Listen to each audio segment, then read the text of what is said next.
All right, what's up? What's up? What's up? Welcome to the KillJoy Jake. And today we're talking a little bit with Podcast Now. Alex, what's going on, man? Thank you so much for having me, buddy. And I appreciate, that you get right into things immediately in these live streams. I like it. No, but thank you Yeah. so much for having me, man. Yeah, of course, man. It's a pleasure having you on. I know we did like a Scream thing a long time ago. It was kind of like the last time we collaborated, and then we did something on your page. But here we are doing another live stream. It's gonna be fun. Want to say hi to a few people in the chat real quick. What's going on, Kane Kong? First one here. Look at that. I appreciate it. The first one, number one. There you go. Good stuff. We have Coop de Oof talking a little bit about Amogus. Good stuff. Jess Mess, what's going on? What's up? What's up? I'm gonna butcher that. I'm so sorry. Hello.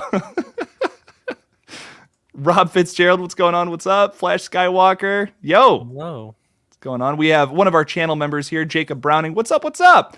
Have I seen Mad God? I just watched that 2 nights ago. Yes. It's like a messed up Tool music video for 85 minutes. I loved it. A lot of fun.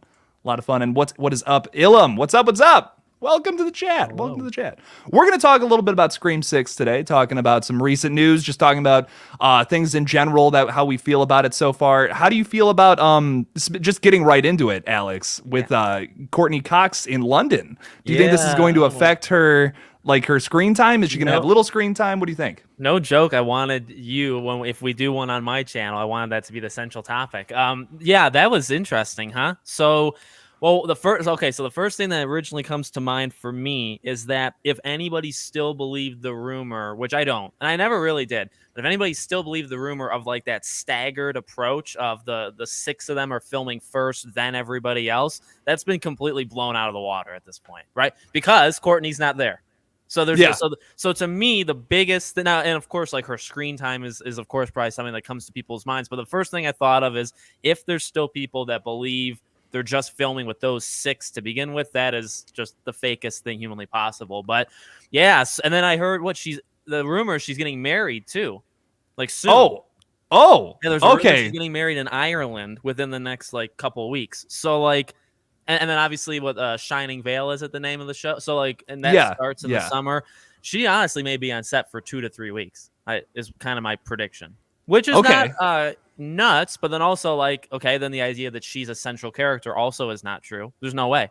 Right. That was kind of what was so weird about it to me. I was like, why is she not there?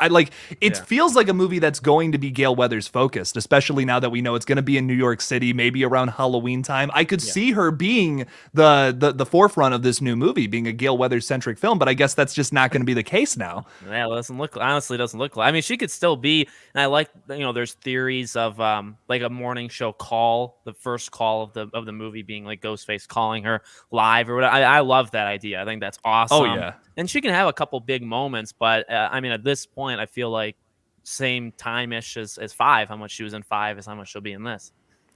Yeah, and I don't know how I feel about that. I mean, I guess I got to see it, especially we have 2 less legacy characters now, and we only have Gale coming back. So, like, what does that mean for this film? Is it just going to be a complete, like, send-off from the legacy characters? Are we just going to kind of sideline them for this new film? I don't know. How do you feel about that? Are you like, kind of digging the new direction? Do you want to go with these new characters? Not really? How do you feel about that? Yeah, I mean... You have to, right? I think that's kind of you have to focus on the 4 of them because it kind of lives or and even 5 I think did live or die to a good extent. I'd say 5 was more Sam and Tara. They either killed it or made it, and I think, and as we've said, I think Tara definitely did a fantastic. I've always been kind of middle on Sam, but you have those 2, and then really everybody else was kind of. They complemented, because you had Dewey in it for a good amount of time in the beginning. Nev obviously came in towards the end. So in this one, you live or die on those 4. And, a character like Chad, I truly don't care about. And so you have to fix that. I don't care. I don't care about Chad because, I mean, why would I care about Chad? What have they done to make me care? But, I mean, you can fix that in 6, and you kind of need to because right now they could kill him, and I really wouldn't care. Mindy was good, but she wasn't in it a ton. And then Sam needs to keep elevating her status because I didn't think, she was great at the end. I mean, she was like incredible, but it took a long time. It was, it was like an upwards chart to get there. And then Tara, if they just want to give the movie to Tara, that'd be fine by me. She was kind of bedridden the entire last movie, so if she kind of takes every scene she stole, with her. Yeah. And I, I had always said in videos, she actually hurt Sam, because every time in the hospital and stuff they were talking, I mean, I believed her more than Sam and Melissa, even in terms of the acting. So even when she was in bed, she was better than, in my opinion, every single character in that movie. She killed it, man. I absolutely love Jenna Ortega and everything she's in. I mean, she kills it, and she's just been like destroying it this year with horror movies too. I mean, dude, it was like every month there was a new horror movie with Jenna Ortega for a couple months there. I'm just like, oh my god, this is crazy. So she's awesome. She's amazing. I'm very excited to see her in this next film. But yeah, like I was Wednesday. Yeah. Oh, I'm gonna do a whole video on that this week at some point. I'm really excited for that. Yeah. Me too. I do want to see more of her in this movie, because we really only got her kind of being a badass right towards the end there with that little, like, I still prefer the Babadook. That was awesome. That was great. I want to see some more of that in this next film, though. Hopefully she's not bedridden. Hopefully she's like actually running around doing stuff. How do you feel about like Sam and Tara's relationship, though, with this next movie? Where do you want that to go? Wow, that's a tough. I mean, I definitely want to see it evolve, and I don't really. I think they're actually in a pretty solid spot, because I believe the relationship. But it's also not too crazy where they could do. Because I know, when people had brought up the whole Sam going to the dark side or not, which at this point I don't think it'll happen. In my opinion, it should, but it probably won't. And people were saying, that would ruin the relationship with Tara, and I was like, what relationship? They were gone for 5. You know what I mean? Like you have a opportunity to make a relationship, because you didn't. I mean, you had 5 years where they're apart and they come back together.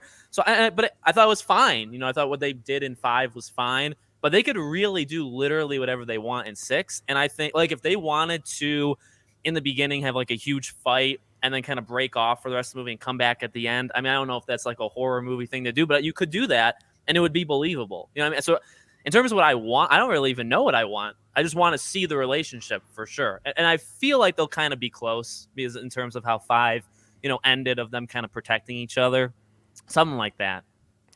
Yeah, and I do think that with their relationship, it's got to evolve. It's got to be a little, like, it has to be going in one way or the other. If Sam has followed Tara all the way out here, or vice versa, maybe it's because, like, Sam's being super overprotective, trying to do like the counterpart of what she had been doing the past like 5 or so years, like being out in Modesto, putting any drug she could into her body and all that. Like, I think she's gonna kind of go the opposite now and just be a total mom to Tara and like just really overdo it. Would that come across, you think? You could do that without kind of getting cheesy, of like, oh, you're so overprotective of me, Sam. Like, do you think they could find that middle ground? I mean, hasn't Scream always been a little bit cheesy? That's why I suggested that, because I'm like, I feel like that would work for this franchise. It would be kind of funny. You could maybe play it for laughs a little bit, where she's kind of like being like every time Jenna Ortega goes out, she's like, hey, you make sure you come back by 8:00. You be here, like just like being super over the top, like total mom vibes. I think I don't know. I think it would be fun.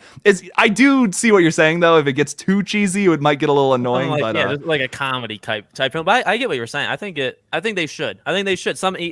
Literally what you just said. Like, she's going to a party and Sam says, "Make sure you're back by like 10:30," and Jenna gives her like a face. Just that's funny, but it makes like emotional sense of why somebody would do that. It would work. Right, exactly. Kat brings up something I also wanted to thank everybody for. We just hit 11K on this page, and I just seriously wanted to thank everybody in the chat right now for subscribing, for everything. It really does mean a lot. Thank you guys so much for all that. I greatly appreciate it. Thank you, Kat, too. So, but yes, with Jenna Ortega and Sam, I do hope I hope it goes somewhere necessary and somewhere like that makes sense. It doesn't even have to be something like that. Like, they could just be like still kind of fighting, still trying to work out their relationship, something. I just want to see it expanded, especially since there was so much. The one thing that they developed kind of well in the last film was that relationship. So I want to see that continued in the next one, I guess. Yeah, for sure. Yeah, I mean, they did good. I believed it. Again, it was more Tara was a better character. It was almost like a behind the scenes movie thing where they know they want Sam as the lead, and then inadvertently in the movie, Tara is more likable. That's like that's a watching problem. But in terms of what they did with the relationship, it was good. It was fine.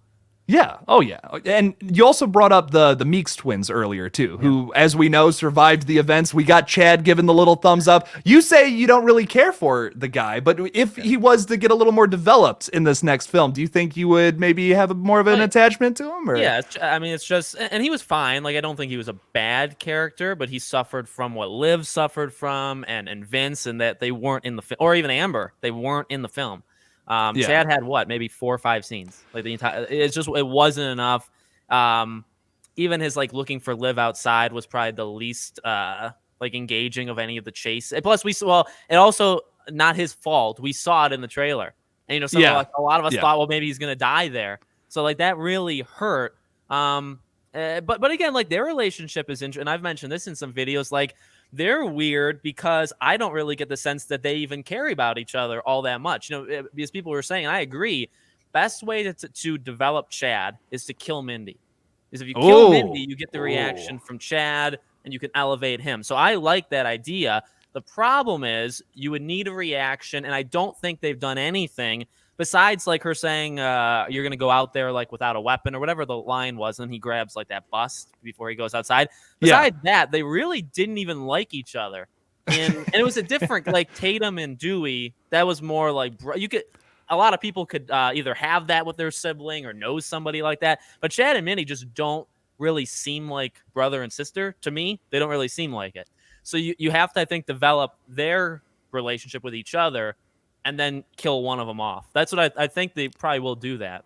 That's smart, because I think if you make Chad or Mindy like an opening kill, you don't have any time to do that. So if you killing Chad immediately doesn't do anything for me. It wouldn't. It wouldn't mean anything. It would just be like, oh, okay, you just want to get rid of him to develop Mindy, I guess. And that's it. Yeah, but killing them at like the beginning of the third act after you develop their relationship and make it a little more clear, because like you said, it kind of seems like they don't like each other. We don't have too many interactions between Mindy and Chad. We have him going like, fuck you, Mindy, or whatever after that. Because, that was a thing we said in 5. Now I don't know how you feel. Like in 5, it helped and hurt because like a lot of them were very smart in 5. Like all the characters were relatively smart, but none of them trusted each other. And it kind of came across like, well, you're supposed to be friends for like the last decade.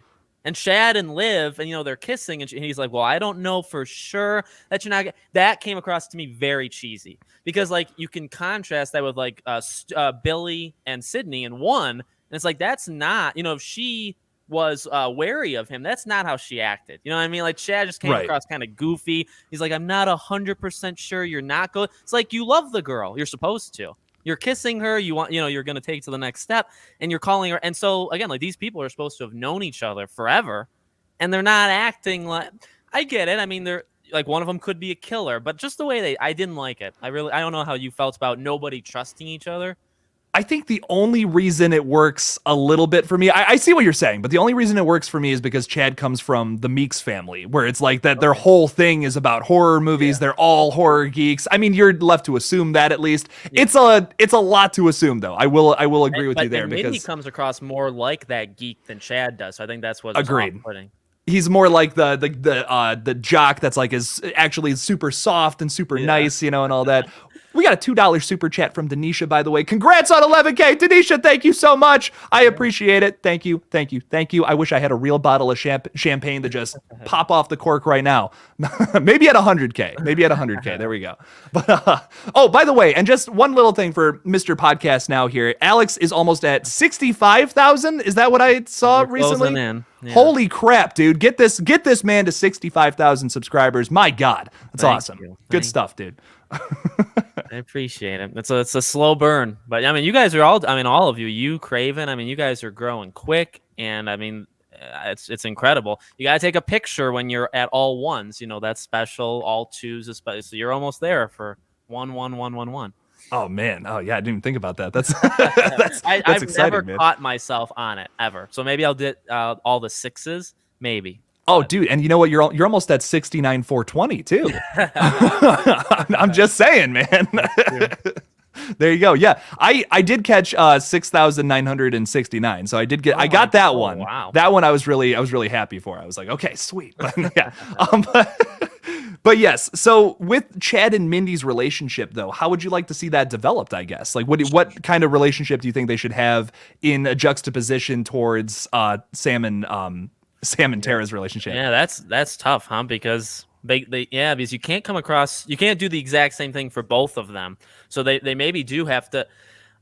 I just don't I don't want them to ever call each other out for potentially, being like a ghost face or something like that. Don't do anything stupid like that. More trust in the core four. Yeah. Those four. I agree with that.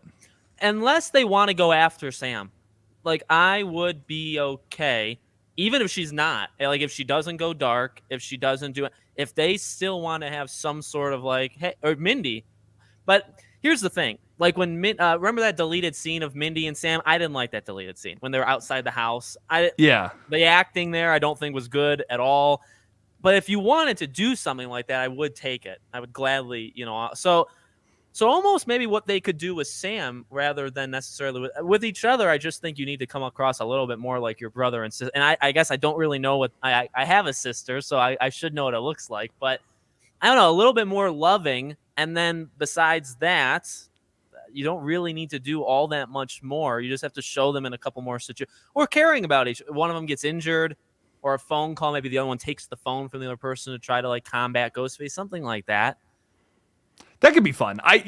Something where it's just different for me personally. Like you said, I don't want to see the exact same thing where it's Sam and Tara and they're just kind of we're now Mindy and Chad also love each other. Hey, everything's great. I want to see that you have little tiny seeds that were planted in that last film where it's they kind of have this sibling rivalry, just a smidge. Yeah. Maybe go into that a little bit. Maybe not so much to the point where they hate each other. It's almost kind of like a loving competition or whatever about how successful they are in life or something along those lines. The Meeks twins also both kind of nearly get laid in the last film. So that's something else they could talk about a little bit in the next film. I don't know. Something along those lines I think would be fun for sure. Do you think they make a ton of references to Randy at college? Well, what's the rumor? Is the rumor Mindy's at college with Tara and it's only them? I think so. I think also maybe because you could also touch on, I don't know if this is part of that rumor that you're specifically talking about, but wouldn't it be interesting if Chad maybe could have gotten some kind of sports scholarship and maybe he doesn't because he's of his injuries or something? You could kind of play off of that a little bit. Maybe even make him sus a little bit. Maybe that's a Ghostface motive there. Yeah. He wants to, his life is ruined. Maybe he just wants to take it out on other people. I don't know. And there's also, of course, these people you guys have brought up too. If there was maybe a third killer in 5, I mean, you can always kind of, retrospectively change what you did. You could make Chad a suspect. You could do with Chad, probably lesser so, but you could do with Chad what you could have maybe done with Judy. Judy comes across very sketch in 4, and most likely it's not going to happen in 5, and then it doesn't, but you could. Chad did not come across nearly as suspect in 5 as Judy did in 4. That's the issue. But he kind of did because he had that bruise on the arm that either was poor writing or it was for no reason which also was poor writing. What happened to that? We're not going to talk about that. They never talk. Yeah, they never explain it, The one thing I thought was really cool with his character, and this is kind of why I pitted him as the third killer more than anything, was he was always talking about this Find My Fam app, bro. We all got to download that so we know exactly where all of us are. And Wes is like, dude, that's a horrible idea. That is the worst thing we could possibly do right now. I was saying, I'm like, there's one thing they never explain about the ghost faces in 5 is how they got all the technology. So I'm like, what if they explain in the next film where it's Chad gets revealed as another killer? He's like, oh, I was that aspect of it. I didn't do any of the killing, but I helped them out with the technology and all that. Yeah. You could, I mean, I feel like you could factor that in. It would be a bit of a stretch, sure. But especially with why did he get attacked by Amber then? You'd have to explain that somehow. But I don't know. I think it could be an interesting aspect to it. Maybe he's got he's kind of dorky with tech. We didn't develop his character all that much in the last film. We don't know what he's like. We don't. Exactly. We know he's got a little horror buff in him, but the issue is you can't have both of them be Randy. You can't have both be the nerd. So you can only have one that's clearly Mindy. So then, to me, it's really an issue of they kind of wrote themselves into a corner. What do you make Chad? Why is he there? And again, that's not a problem with Mason Gooding or anything. I like him. He played Among Us. Remember he did the Among Us thing? I mean, he seems like a nice guy, but I just don't know what. They have to do something in 6. You have to, and if something different. If you kill him and you have no reason to care, right now, then he was a wasted character. Because another thing about this too is we're gonna have Kirby Kirby Reed now. So, and she's also a horror geek. She was the Randy stand-in in 4, and now she's coming back here. So are we going to have 3 Randys? Like, I don't think so. Like, we got to develop. I think it would be cool if Mindy and Kirby kind of went back and forth a little bit. Like, have a little, like, maybe they don't like each other, and it's kind of meta because it's like they're fighting for the Randy spot. That could be fun. There you go. Do that. But then with Chad, I think it would be cool if he almost was kind of like a tech geek, like he was super into that. And like, it was like, okay, now that he can't play sports in college, maybe he's going for some kind of like technology. I don't know college stuff all that well. I dropped out after a year. So, but it may be some kind of like technology degree or something. He's going for that. That's his other interest that we could play into that a little bit. And then once again, Ghostface motive right there is that maybe he's pissed off about all that. So I don't know. Could be fun to play around with. So. And I mean, you got to get them all there. If it's only in New York and the college is there and whatever, you have to get them all there. And so if only Tara and again, that's a rumor. I believe the rumor is Tara and Mindy are the 2 that went. Sam moved to protect Tara, so that works. And Sam's got a great reason to do that. Chad, why is he there? I don't know. You have to write in a reason. He's the toughest character. It's very odd that he's the toughest character, but he is. Yeah, it's weird. Like, I really don't know what they're gonna do with his character this time around. I hope it's something like I hope, like what you were saying, I hope it's not just like Randy 3.0. You know what I mean? Where it's just like another version of that. I hope they do something different, original with him, and it's not just like, hey, let's just have Mindy and Chad have the exact same character arc. Like, no, let's do something. No, take the time, write it out. Yeah, twins. And making them the descendant of Randy is you've created 2 literal of the same people. And like, in a way, it's 2 of the same people. So that's, again, like they kind of created, I don't know why they wanted to do twins. And maybe that was a grand plan. Maybe they have some sort of plan. We'll see. But man, and of course he could always have something to do with any one of the new people that gets brought in. Maybe he's a mentor to them in some way. I don't know. I mean, they all seem, well, the young ones all seem like college kids, right? That kind of stands out. So I really don't know how Chad factors in, but of course he could factor in with one of the new ones. I will say also, every time I've talked about like the new cast members and stuff, I almost never think about their relationship to Chad specifically. I'm thinking, yeah, which is, and it kind of shows his character, you know what I mean? The lack of, I should say, because it's like, I can be like, oh, this character could be like Mindy's girlfriend. This character could be Tara's new friend or something. This character is Sam's new boyfriend. You know what I mean? I can come up with that all day for those characters, but with Chad, it's just like, I don't know what his relationship is with other people all that well. I know that he was like, he had a girlfriend in the last film. That's really it. Let's develop that more in the next film, I say. That's probably the biggest, and I don't know how you bring that up, and I don't know how that has anything to do with 6, but one of the ways to develop him would be to have him talk about Liv, I think, because that is a thing we've never, you had Gail and Sydney react to Dewey, you had Sydney react to Randy. That's pretty much it in terms of caring about who died, and even those 2 weren't the greatest of all time in terms of just getting a really good memoriam, but for Liv, I mean, if Chad liked her, you could have him. Maybe he can be depressed. I mean, that's another, right? Maybe he can be like depressed, like down in the dumps because he lost his girlfriend. He lost a girlfriend that he thought was Ghostface, and that he chased her out, and she ended up dying, and he got attacked. I mean, he could, you really could go down that road where he feels horrible about himself because in a way he killed Liv. Actually, thinking about it, I want them to do that now. That's a really interesting angle. I never even thought about that, because if you also, another thing to think about is at the end of Scream 5, does he even know that Liv's dead? Like when he gives that thumbs up, does he even really know? He probably finds out like at the hospital or sometime later, and it's probably like really hard for him. You know what I mean? It's just like, oh man. So to see him struggle with that a little bit, like even a year later, that would be really fun. Something that this series kind of forgets to dive into. The TV show does it. And I get why. The TV show has 10 hours a season to do whatever. The movie, you have 2 hours. You can't dwell on everybody dying, but again, it's been an issue with like Tatum doesn't get mentioned. Literally nobody could care less about that she's dead. Yeah, Dewey. The first time Dewey cares about it is in this new film. That's the first time you see it. Yeah, and that's like, and that's almost like an Easter egg where they're like, hey, we remember her. We know Wes kind of forgot about her, but that's a harsh like reality. That's a harsh criticism of the series, but it's always been. It really is. Even when Randy died, I thought Nev sold it, when Sydney was crying at the in the library or whatever. I thought she did great, but I mean, that was it. And it was okay. But throughout the whole series, you've never seen. So again, like with Kirby, can we get some Jill stuff? Can she have some sort of emotion with Jill? Chad, you have a chance because who died? Well, I mean, Wes really wasn't connected. You know what I mean? Like, Liv has a clear connection to Chad that very few others that died in 5 had. I'm trying to think, did anybody else that died have a connection with any of them? Not really.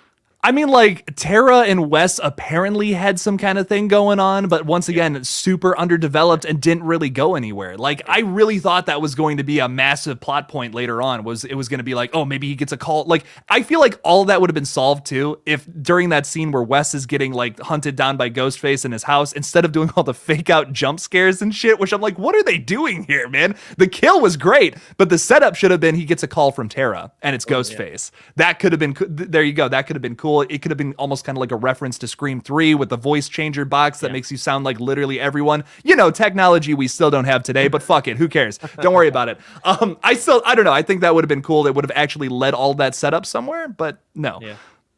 Yeah, I like that little, the throw in when they're at the bar with them talking about it, and I was thinking the same thing. It's like, ooh, this is cool. Because we had heard that, there were rumors of that.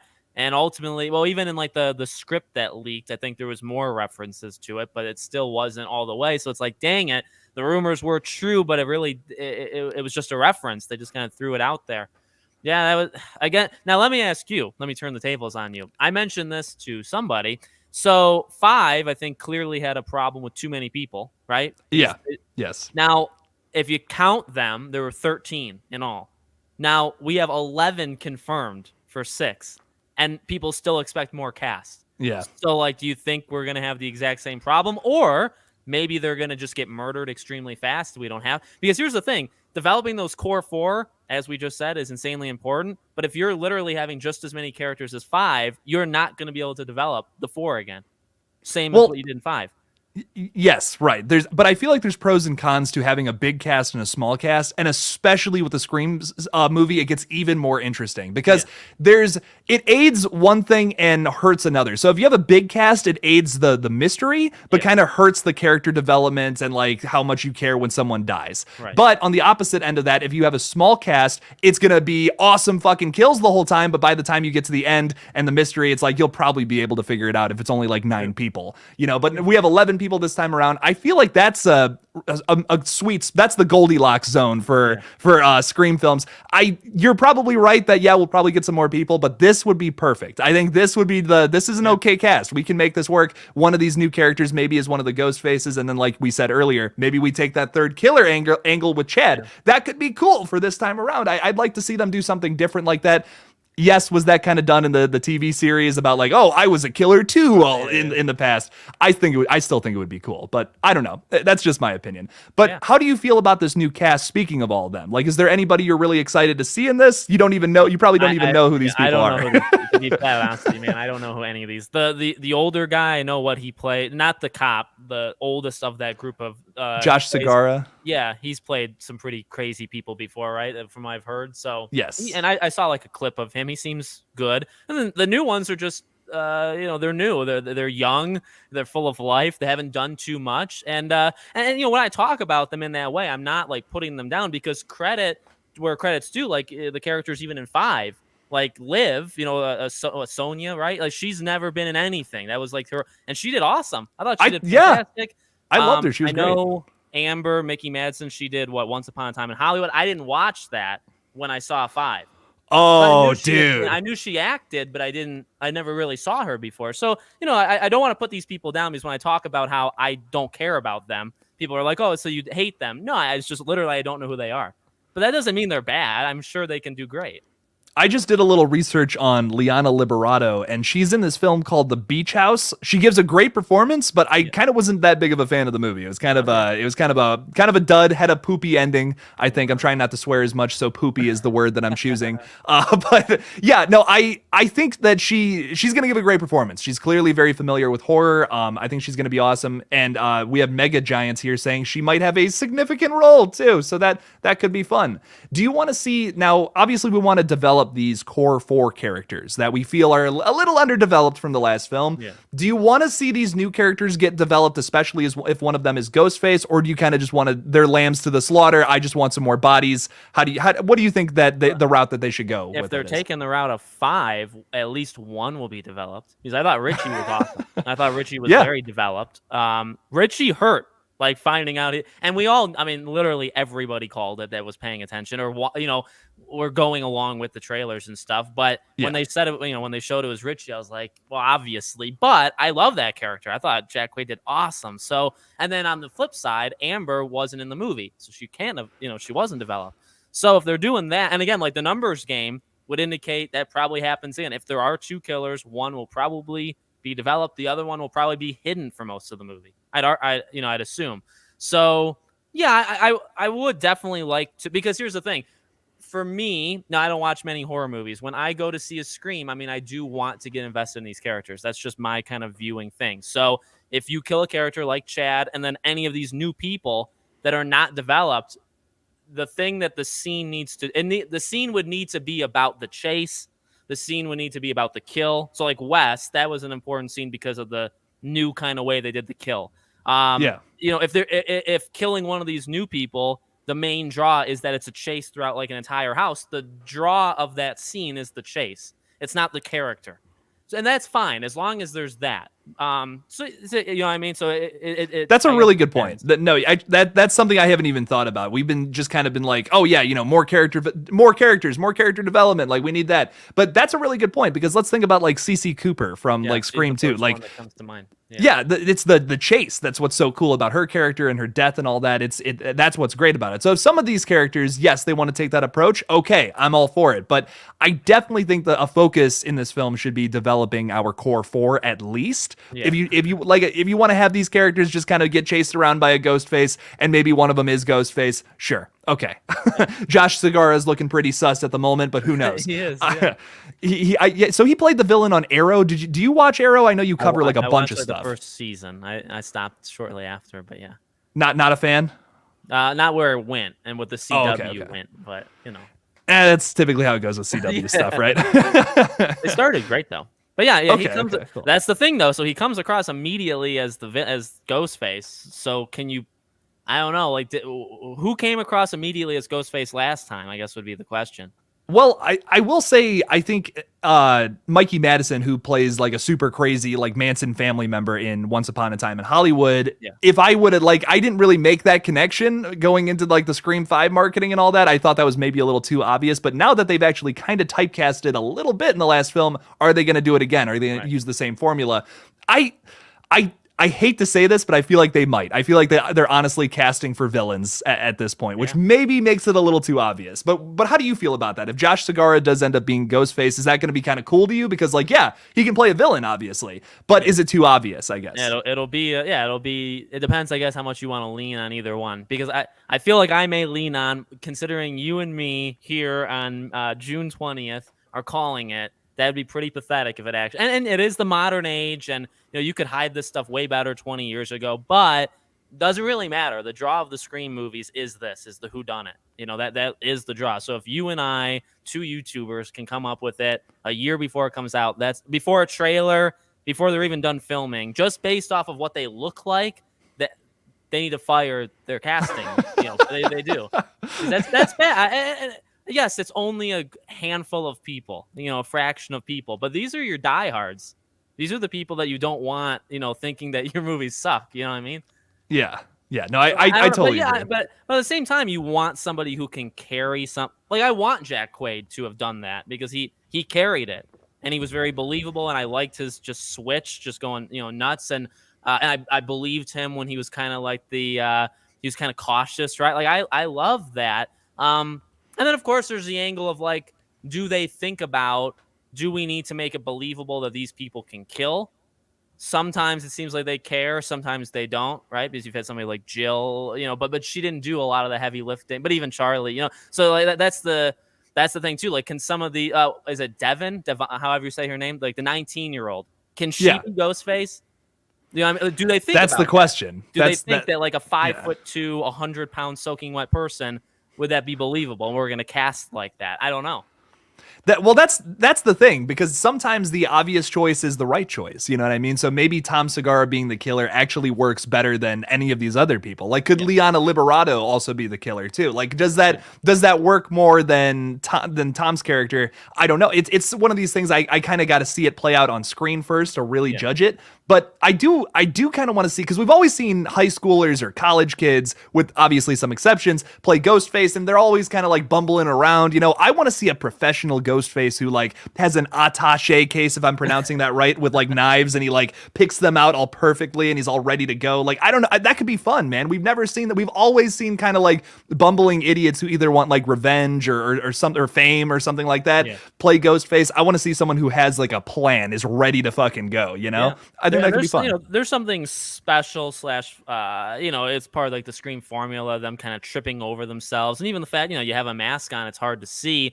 But you know, because when I was thinking of when Jenna said, you know, brutal or, you know, and I think immediately to her attack, because that was probably the most, you know, in terms of stomping the leg and all that stuff. But I think you can simply, I'm a martial artist, so I do martial arts. Oh, no way. Yeah, I've done it for an extreme too long. But but to your point, like a Ghostface that knows what they're doing. I mean, I'd like to kind of mix in, like, what if they go for like a knife strike and the person, you know, hits them, but then maybe like, can we have them punch or kick the person? I don't know if maybe that comes across the way that I'm thinking in my head, but can we see some violence just in the way of like, if they're chasing Sam or Tara, instead of always going for the knife strike, why don't you try to grab them and shove them into a wall? That's violent. That's the word that she used. Violent. You're being violent against that person. And it's just a little, you know, it's a chase scene. You know, you can have them throw plants at them all day. Mix it up a little bit. I know, like, Sydney likes to kick them a lot. I like that kind of physical. Do you know what I mean? Am I making clear? No, I totally feel what you're saying. We have a sequence, and I'm sorry, I plug this in like every live stream. I got to shut up about it. But in our like Scream fan film, Red Right Hand, we have a sequence where a girl gets her hair pulled like for an extended period of time, like across the floor, and it's like really kind of like, oh god, that would hurt, you know? Yeah. And it was something we played around with, and watching it back, like in some dailies that we have, and we're just like, oh wow, that's really, I've never seen Ghostface do that before, you know? That's really cool. So to have something like that where it's like pushing someone against the wall to the point where they like spit up blood in a tooth or something, that could be really cool, opposed to just a stab in the back. Yeah. So I agree. I think just some straight up violence is always fun. Don't do it too action movie-ish, you know what I mean? It still needs to be sloppy. Because you're still chasing them, but that adds an extra layer through chasing throughout a house, because it's not only because you can throw things, all that stuff, but I mean, you can like kick a knee out. I mean, obviously, if you kick a knee out enough, like the leg and all that stuff, but like kick their leg or punch them in the face. Literally have, you know, swapping some stunt doubles, punch them in the face, throw them against something to add to that violence, where it's not Ghostface is just waiting to get that one, like you said, the one stab kind of to end it, because that's what's going to happen, but show some violence, which is what Tara's was. Tara's was, let's be very, very violent to you. I mean, we have a couple knife, you know, slits, but let's be violent and breaking your leg and stuff, and then we'll stab you to death at the end. That was good. Now, do that, but make it a chase scene in the whole house. And you just said the magic word, right? The magic words, chase scene. something we really need, man. God, I mean, you know, in the last one, we didn't really get too many like actual chase sequences, which I feel like is something that this franchise is known for. It's a really great way to build tension. And what series has done it better than Scream? I mean, seriously, we were just talking about CC Cooper's little chase scene from Scream 2. That's like iconic. The bicycle on the third floor. It doesn't make any sense. I love it. Is there anything like kind of weirdly specific like that you want to see from Scream 6 that you feel like maybe Scream 5 didn't touch on enough from the past, like chase scenes? Yeah, definitely. I think chase scenes are pretty, in terms, chase scenes, and then just not making it, and that's a big want, like not making it so obvious. I thought this one was incredible from the beginning. And you know, they're trying to redo 1 and all that stuff. So that's not like the main focus. But again, it is the main focus. You go into Scream, everybody goes into Scream with the detective eyes on. That's the thing with people saying, well, you watched the trailer 500 times. Well, even if you watch it once, the whole draw is you're supposed to be theorizing who it is. I mean, that's the whole, and even in the very beginning of 5, which actually doesn't make sense because there's been different people of the who killed who. You know, you hear like a male voice when Tara kicks him down, and he makes like a groan, and it's a male, so you'd assume it's Richie. I'm not going to go through it, but you know, so immediately you start to think about it. So that, and then definitely definitely chase scenes, a little bit more aware. I guess, okay, weirdly specific would be more awareness of days and times, like making it a like an order, a timeline. Because in 5, I always try to go through it. She leaves, the Meeks' house, and then they're driving. It's still daylight when you skip to the hospital. It's still daylight, and then it's pitch black, and then it skips to the next. It's so bad from the point of the requel talk to getting to the hospital. The time management makes no sense. Yeah, you're just like, what is it still day? Is it night? What the hell's going on here? Yeah, no, I agree a little. It's like that's such a simple mistake to make. Like that is like amateur filmmaker makes that mistake, not these guys. So I feel that. I hope that this feels a little more professional, and maybe we could see that. Like, I'm once again, I'm sorry I keep looping it back to this, but professional Ghostface. Like let's have the filmmaking be a little more professional, a little more pristine, while also having a character that kind of resembles that a little bit. Like make it a little meta too. You know, just like whatever. Hey, we made some mistakes in the last film. This time around, we're going hardcore. We're taking it to the limit. Have a Ghostface killer who just knows exactly what they're doing. I think that just could be fun. I'll get off that topic. But now I also want to talk a little bit about we have 2 legacy characters missing from Scream 6.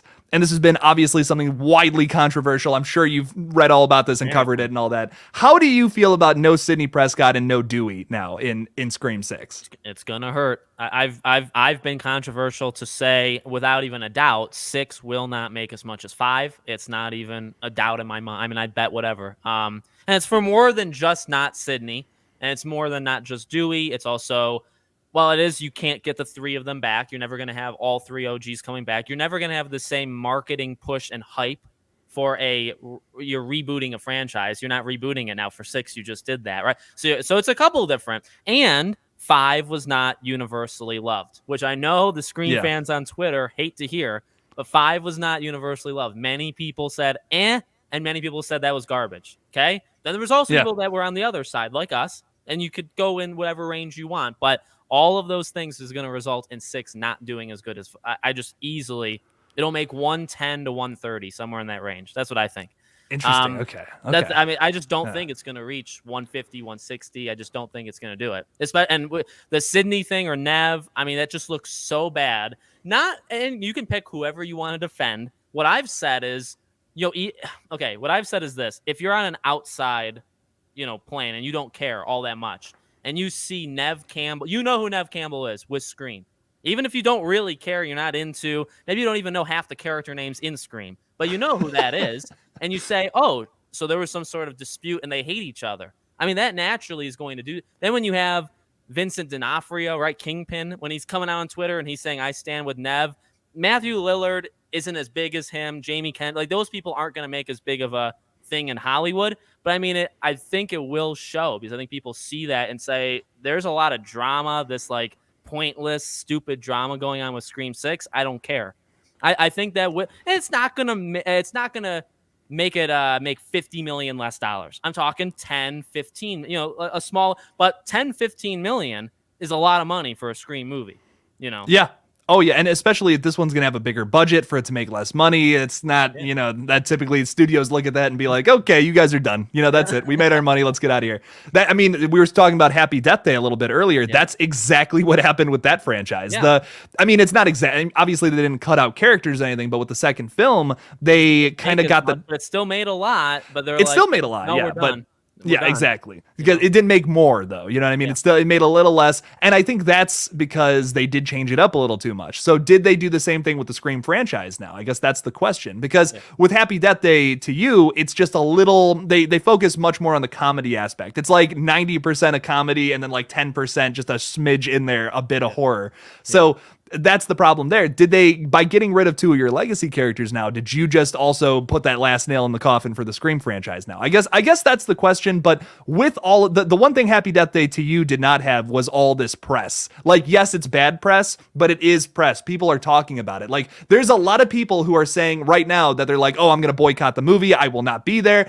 I guarantee you at least half of those people actually go see it, because they're like, oh, I got it. Like, listen, I have to know, I got to know what this film looks like. Even if it's like a shit show, I'm still going to pay $12 a ticket to go check it out. So Does that mean it makes more money? Does it mean it breaks even? Does it make less money? I really think it's anyone's guess at this point. I was kind of... It'll easily make enough for 7, I think. Like, if it makes 100 million or more, 7's happening. But 7 will probably be like, if it made 108 million, this movie, if they were planning on another trilogy after, if they were planning on a TV show that they're literally kind of waiting and seeing how 5 and 6 do, like, those would all stop, I think. Or a game, I think, honestly, would work really well and would help the marketing of the Scream franchise. Yes. Contact me for more info. But I mean, so, you have that. And I agree with you. I think there's a lot of people that are all talk, but it's not everybody. That's the thing. You said 50%. You're right. That's probably right. And that's why it's not forward. And people on Twitter like to, make exaggerations like that. Oh, the movie's going to lose 60 million. And then people defending it are saying, oh, all of these people are clowns. None of them are actually going to stick to it. No, some will. And it will be enough for a couple, maybe tens of millions. And again, that's all you really need to hurt him. Because again, if it loses 10 million just because of Nev Campbell, which it could. So now you're looking at, what is that, 140? Was that? Yeah, it made 140. Yeah. 140. So now you're looking at 130, let's just say. And then you're thinking, okay, well, what about the people that didn't like 5? They're not going to, the casual people that didn't care about 5 after seeing it, you lost them. They're not coming back.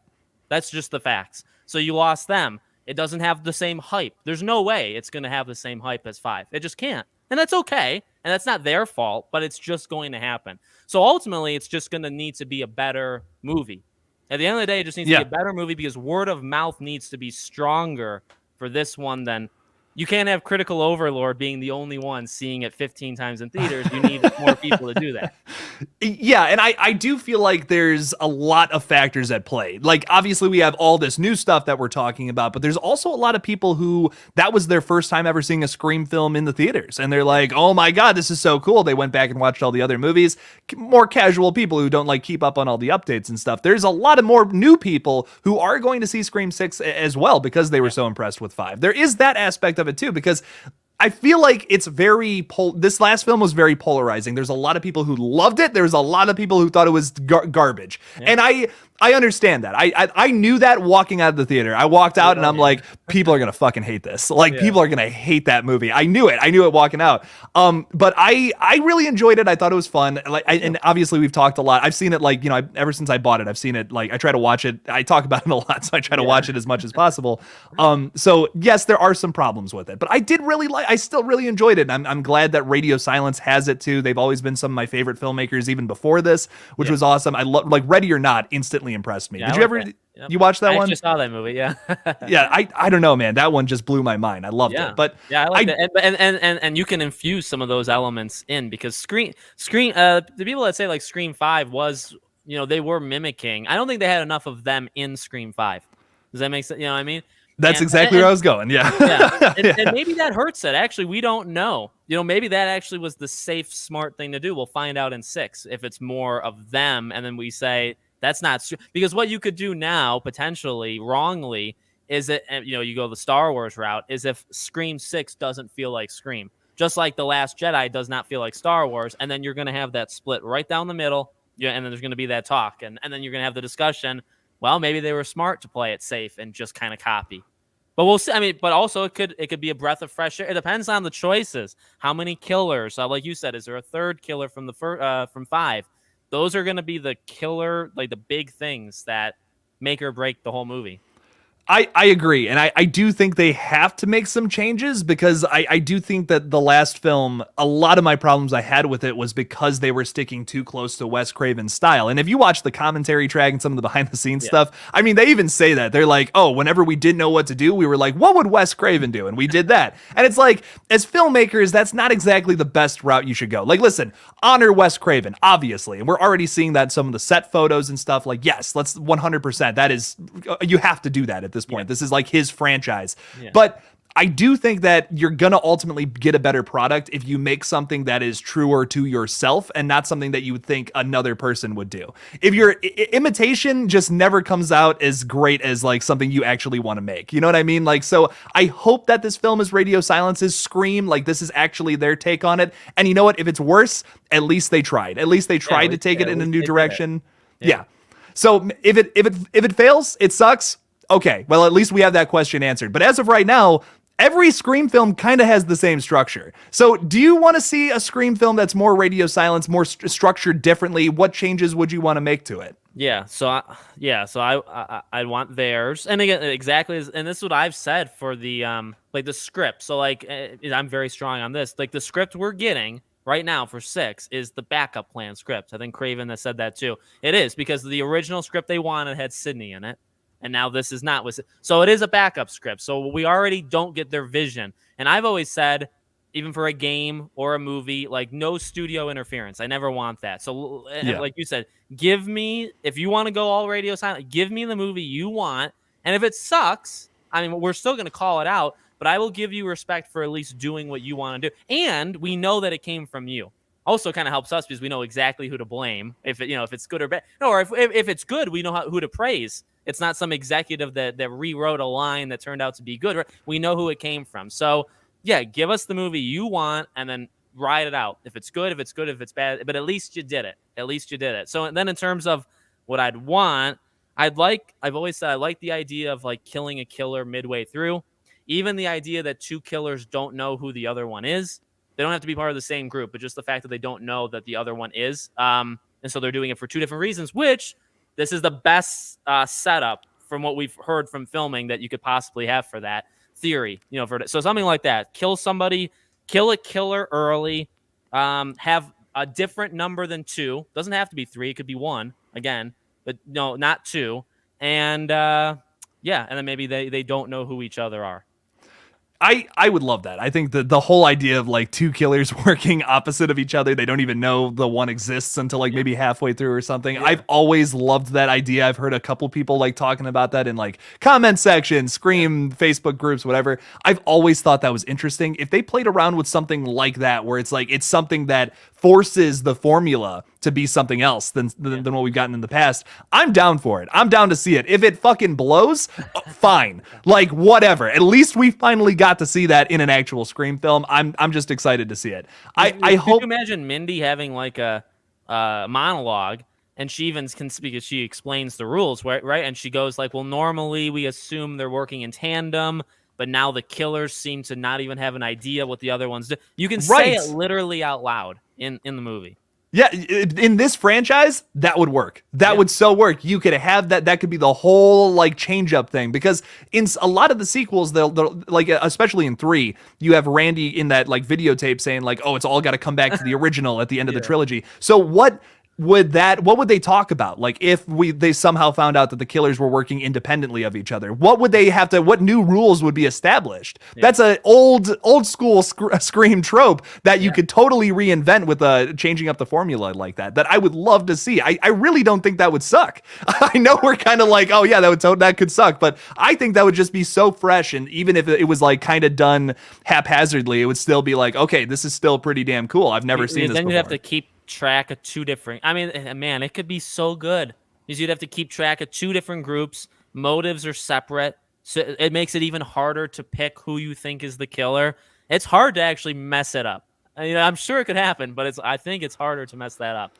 And I was kind of saying that with like you're set in New York City, something we've never seen before. It might be on Halloween night, which is like, fuck, okay. Like there's a lot of aspects of this film that I feel like a lot of people are just kind of like looking past because of the whole Sydney thing, which sucks. It does. But there's a lot of little dominoes they're setting up right now that I feel like are really going to fall into place, and it's going to make it something special, something different. Yeah, I mean, and you have a college. I mean, because you think of a big college and you think of New York, I mean, what's stopping 2 people from coincidentally having Ghostface, reasonings at the same time? I mean, you could. There Especially you go. If Gale is talking about it a lot on the news, it's worldwide news, or at least it's the United States or whatever. You can influence, or if you want to go the cult of Stu or a cult in general, whatever. It's more than reasonable to assume that 2 people could be doing this now, not in Woodsboro, right? You can never do it. You couldn't do small town. Too small. Yeah, but once you get bigger, then you can. The cult of Ghostface thing, I think this would be the time to do it, because we're in New York City. We're probably like you said, we're probably going to have a bigger cast than what's already been announced. This would be the time to do something like that. The cult of Ghostface, a whole secret underground base in New York or something where they're all going out and killing people. And I will say I'm not in favor. I like Very creative, but I'm not for Yeah. it. But. It could work if you do it the right way, I think, but I do agree that it could get so messy. Like especially if you try to have like 4 or 5 ghost faces that are like actual characters that you've set up, and then you try to make them like in a cult or something, that would suck. But I think if you had one central character who was like the leader, and then you're trying to figure out who that character is, okay, that could work. But if you're trying to tell me like half this cast is Ghostface killers, okay, that's where I draw the line with the cult of Ghostface theory. That's the issue, even with because I like 3 killers. I mean, I think it could work, but I've always said, but you can never. That's why if you have 3 killers, one has to die before the finale, because it's already always a stretch that Sydney can take out one, if not more, when they have a weapon and you don't. So even at the end of 5, there were 3, 2. Well, there was her and Sam, and then Gail was outside. So it was 3 versus 2, and the 2 had a weapon. So it's already a stretch to assume that can happen. Now, if you have 3 ghost faces all together, you have somebody in a room. They all have guns. Yeah, all have guns. I mean, like, it's always even how Sydney dealt with like the ending of 2 is quite a stretch. Mrs. Loomis lacked a lot of common sense, lacked a lot of like any kind of like footwork. I mean, anything would have helped her at that situation. But but you accept it because it's okay. It's 1-on-1 or sometimes 1v2, but never at the same time. Like even with Sydney, with Stu and Billy, one at a time. It was not both at the exact same time attacking her. So you can't have 3v2, 3v1 even. Like if Sam gets cornered by all 3 of them, you expect me to believe Sam can outdo all 3? Yeah, and that would be my problem with it. And I really thought that in 5, when you have Dewey going back to unveil Ghostface and shoot him in the head or whatever, I really thought that I'm like, okay, they made it too obvious with the marketing that they're gonna kill him. I guarantee, I'm like, there's 3 killers and he's gonna take off the mask, shoot the person in the face or something, or maybe like take him to jail. Like I'm like that's what's gonna happen. It's too obvious. Yeah. No, that is not what happened, unfortunately. Imagine if he literally unveiled and it's right, Amber and he just shoots her. I mean, what the heck? That would be insane. And then he could even die. Maybe somebody doesn't like. Maybe like there are 3 killers. There was another one. They wanted him to kill Amber, and so then they killed Dewey. I mean, it gets a little messy with that. I mean, you could still kill Dewey, I guess is what I'm saying, if they wanted to. But yeah, I mean, I would have loved that because that would have just been so different, so different. I would love it. I think, yeah, like you said, just so different. And you're like, you have this element with, you've never seen this before in this specific franchise. So whatever it is, no matter how it's done, it's going to be impressive on that level. It's kind of like this. It's kind of like the same thing that they do with nostalgia in a lot of these requels. It's like, okay, even though that was kind of clumsily put together, Jurassic World Dominion, I still am just like, hey, this is so cool. I love seeing all these characters together. It's awesome. So that element works the same way, I think, by doing something where it's like kind of the same setup every time, but you just slightly alter it. You keep it alive. Look at the Friday the 13th franchise. I mean, I know you're not like the biggest horror guy, but like I've seen most, if not all of them. Yeah. Okay, yeah, so you got a bit of a frame of reference. I mean, with a lot of those sequels, yes, it's kind of the same setup every time. It's camp counselors, it's people living near Camp Crystal Lake, whatever, but there's always a little thing, if it's in tone or story, that's tweaked just a little bit. That's why there's 12 of those movies. It's not because they're all amazing masterpieces, because they're not, but I think what kept it going was, it was like they teased this new element about it. They're like, oh, guess what? Now we have a character who has mind powers going up against Jason. It's like, okay, well, I gotta see that. Like, what? So that's how you keep that. To me, that's how you keep a franchise alive. That if they do that with Scream, I'm all about it. If they just want to tweak little tiny things to the structure and all that, sure, go ahead. That could be fun. I don't know. I think it would be cool. I don't want them to get into the, I don't want them to go that far where it's like Sam has mind powers going against Ghostface. But I think it would be. I think it would be cool. She can envision Billy. So. Oh, there you go. We find out she can materialize Billy Loomis in front of her. Yeah. I mean, you're right. I mean, ultimately, because 4 was close to 1, but it was also very. I mean, 4 continues to age extremely well. Yes. And 4 was the starting point, and it was supposed to, keep going, and it probably would have been a little bit different than 2 and 3, for their 5. Then it stopped. All right, now you need to reboot it again. Let's do the generic thing of you have to recreate 1. It's what every movie on planet Earth has done the last 10 years. Whatever. Again, that's why Scream 4 is ahead of its time, because it already did this once. In fact, I think it almost hurt Scream. Is like you had to do it twice in a row, the exact same thing. So that but now, all right, you're done. You got it back, and now you have to take risks. And like you said, you have to introduce some new elements to keep, because you can't keep doing 1, 4, and 5 over and over and over. It doesn't work. It won't work. And that was a big criticism of this last one, like you said. Like a lot of people were complaining about it, where it's like, oh, that was just so similar to 4. They basically just remade that movie, and I think it's different enough. But I do see what you're saying, though. It's like conceptually, it's almost the same thing, where it's like, okay, you're kind of just how it's pitched to the public, like marketing, like it's back, we're back. That's the exact same. In terms of the actual movie, yeah, it actually is quite different. I think 4 is better. I do too, but it's quite different for sure. But how you market it and say, yeah, we're back, we're starting it all again. I mean, you not just did it, but you did it. The last time we saw you were saying the exact same thing, and that's not their fault. It's not, because it's just how it went. But that did hurt it. I would have loved to have seen 4, 5, and 6 from Wes Craven, though. I'll tell you what, man. I mean, the plan for that would have been so cool, like following Jill a little more closer than like some of the legacy characters, following a killer instead. That's so cool to me. I would have loved to have seen maybe that play out a little more. Maybe they introduced that kind of element with like a Sam. Maybe she can do something in this and keep her alive for 7, and you follow her, but you know she's a little evil or what. I mean, you can do it. You have a character in Sam that's enough like a Jill character that you wanted to do it with in the first place. I definitely don't think Sam's going to be like 100% good. You know, I feel she's got like that chaotic side to her a little more. She's got like a bloodlust that maybe she's trying to fight. Could you see her becoming the Ghostface? Do you want her to? What do you want from Sam overall? What if? I'm trying to think. What if she killed somebody in self-defense, but they weren't bad, or maybe they were ghosts? I don't know. I'm trying to like picture through what would make more sense. I'd like her to almost defend Tara, or you could do it a minimalist way and say Tara gets like roughhoused by these sorority girls in the beginning, and Sam like beats the living heck, like too much. She doesn't kill them, but she beats them up because that's just who she is. I mean, I'd like to see that. So maybe that is a smaller minimalist thing. Bigger one is maybe she could flat out murder somebody to defend one of the other 3, but you got to be careful because she can't kill an innocent person.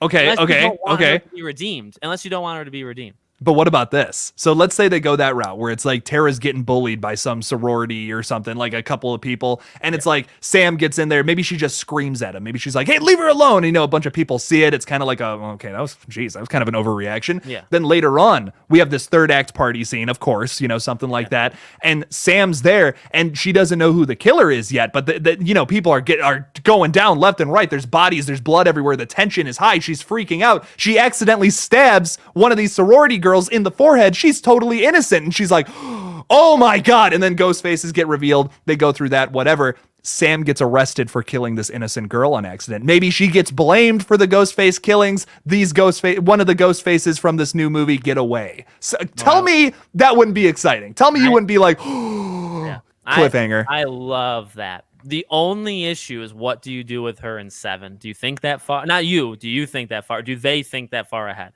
I hope so. I don't think they honestly would. I love the idea of her mistakenly, especially the way you put it. You can't have her do it where like Tara gets pushed to the ground and Sam pulls out a knife and kills.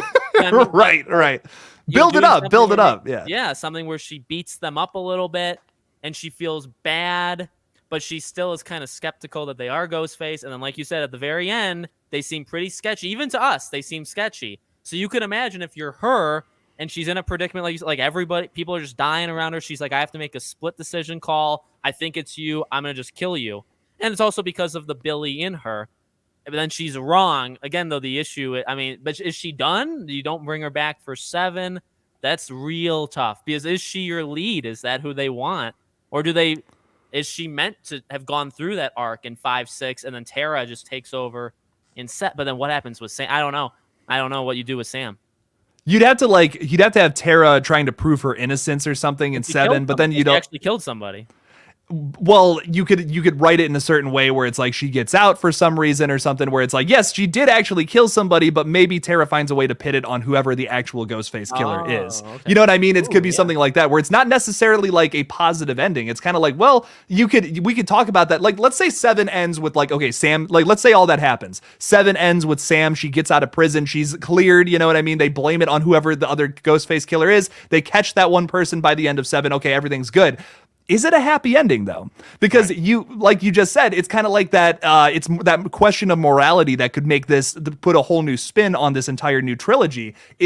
Was that the right move? Is Sam a good guy? Is she a bad guy? Like, how do you feel? How do we all feel about her? That could be really cool. I don't know. I think it would be fun to take it that route, because you could write that in. I think it would be tough.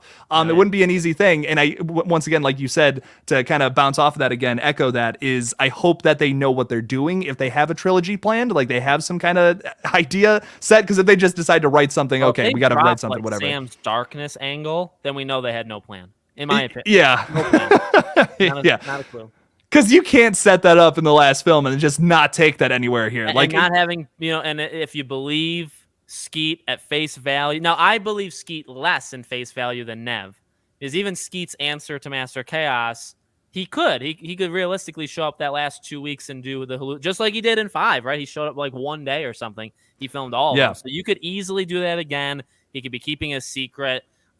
I'd like to believe he's in it, or I at least want him in it. And I think it makes more sense to have him in it. Not having him in it, then you better be playing the angle that Sam is like recovering, but you have to mention she's recovering. Because if you just drop that, like that was just a phase, like phase, that's not okay. Yeah, right, that's totally forgetting about one of the coolest aspects of her character, and I feel like it would be weird if he's not in it at all to represent that, because that was, as much as I thought the whole like Ghost Billy thing or whatever was kind of like, it was a little goofy. I liked that. I didn't think the CG was very good, but I liked it. No, but you have to, because you started it in the last one, you have to continue it in the next one. Listen, him pointing out a knife behind a curtain is not closure for that character. That's not closure for that whole angle of it. I don't care what they say. I need a little more of that in the next film if they're going to continue it, or maybe they just make this film for money. You know, I mean, it's really that question right now. We'll just have to see in March, I guess. Yeah, I mean, these guys, seemingly have a vision, and again, let it play out. But I really, and because again, I think it's silly. Now, I mean, we create videos. You're I think way more of a creator than me in making your own movies. I'd like to make a game one day. The problem is I don't have any talent for that. But I mean, if you're making these movies, I find it incredible. What I'd never like to hear, because I just think they're outright lying, in a game or a movie, whatever, when they say like, "Oh, we just made it standalone." No, you didn't. In my opinion, like you can maybe get away with it, but in your mind, I'm pretty sure you can correct me. Like when you create a character, you think of you think of like an arc. Like you have to know where they came from, where they are now, to tell the actors about it, whatever. So I just don't believe it. So if they've ever, and I don't think they have, but if they ever said in 5, no, I think they did actually, like one at a time. No, you didn't. You clearly know where you want. Now, maybe you have to do rewrites, or maybe somebody comes in and says, we can't do that. That's that's just not something we can do. Then that happens. But there's no way you made 5 not having a plan for where you thought Sam was going to go. There's no way.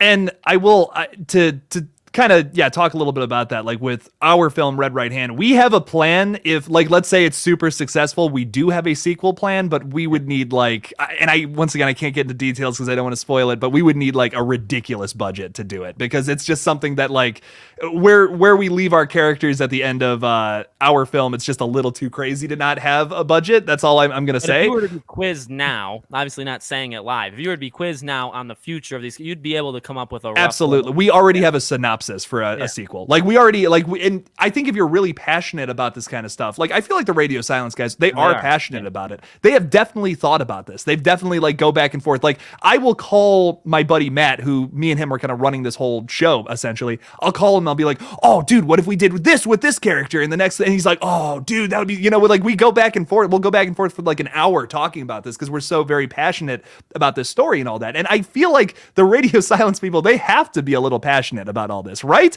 If they're not, it would be kind of weird, especially at this point, you know. But then I wouldn't trust them, right? Because they've always come across that like we're doing this for the fans, we're one of you guys, and then if we ever have like a sniff of like corporate greed in there, that you can't come across as if you're one of us, and that's a tough middle line because they're not actually one of us because they play in that world of Hollywood, and that's okay, they have to, but you play a very tightrope kind of walk thing. Because if you smell any, kind of like they give in to the executives, that doesn't look good on them because they're trying to be one of us, Yeah, you have to show us that nerdy angle to all of this. So by doing that, give us something creative with this next film. That's kind of why I was like mildly like not disappointed, but just like, wow, I can't believe that felt like another Scream movie. You know what I mean? With 5. So I'm hoping 6 feels like what they want to implement into the franchise a little more. Yeah. But speaking of that, we have Ghostface here asking about it's never the cops in horror. Would it be a good twist if Dermot Mulroney was the killer in this next film? And I'll kind of beach ball that to you real quick. What do you think about that? About this the cop killer? He's more of like a veteran-y guy, older guy, right? So I feel like he'd be able to pull off kind of like a grizzled Ghostface like thing. Yeah, and it's I don't want him to get, because I think a lot of people are connecting it to Gale. I don't want him. Gale, to me, can't have a boyfriend because in terms of the feeling for who's died in the past, I just feel like that's a huge miss with Dewey to have her be moved on. I unless she's with somebody and she's like always remembering Dewey or thinking to Dewey, then I think it'd be a little bit more acceptable. But yeah, I mean, why have him in it? What's the real need? Well, the cops, you're in New York. I guess there obviously is a need, but what's the need to have him in the movie? Could be. But then what's his mode? Because he's old, like he's older, mid-50s, late 50s. Like, why does a mid to late 50-year-old suddenly go on a ghost? That's the question, like, the movie will have to give us, right? What's the motive? Yeah. It's got to be a good motive if you take that route, because I do feel like there's an opportunity there to have a good Ghostface killer. Like we were talking about this earlier about a Ghostface who's a little more skilled, a little more like knows what he's doing. Officer, they have that training. He would there. Do you better, go. Hand-to-hand stuff. Yeah.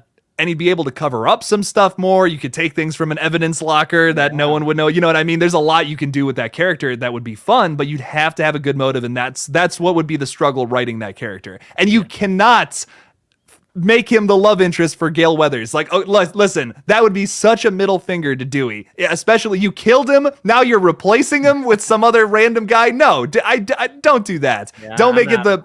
I'm not for that either.